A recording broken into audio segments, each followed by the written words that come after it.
Hi everybody, thanks for tuning to the channel today. We're going to be talking about pedal steel bends, how to do them, how to emulate them. Pedal steel bends sound like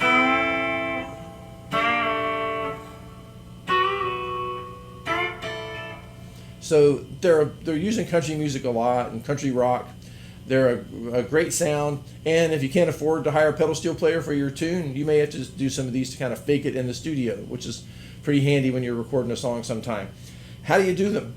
It takes a little bit of music theory to do this at first. Not rocket science music theory, just a little bit of counting. So let's say you're going to do one in the key of C. We need to know the relative minor chord of the C chord. So we count up by 6. So we go C, D, E, F, G, and A would be the 6th. So A minor is the equivalent of a C chord.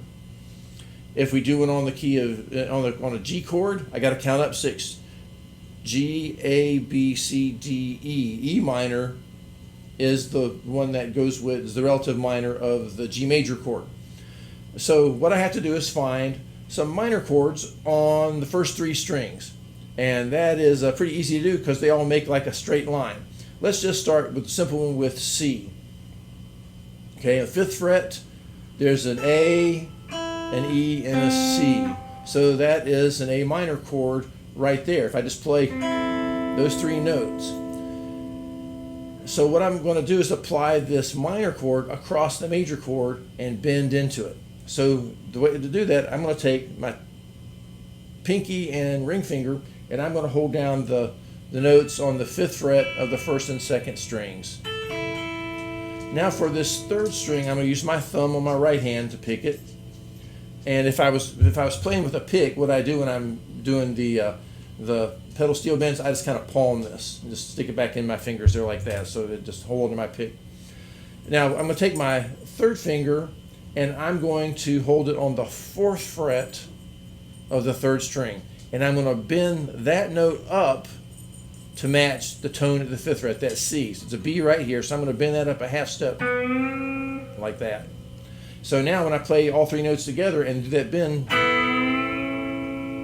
pretty cool. Takes a little practice to get it where you bend a tune. It's easy to overbend or underbend. I'm playing with 10s. This is really easy to do with 9s, and you have to really be careful. Let's do one here. If I go up to the 12th fret, that's the E minor, so that's going to work over a G chord.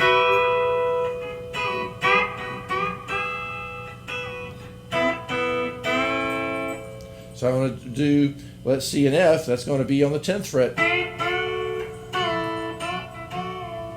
Now if you really want to make this kind of magical, you match this with a volume pedal. I'm going to turn around here a little bit so I can reach my volume pedal. It's in my pedal board underneath my desk here.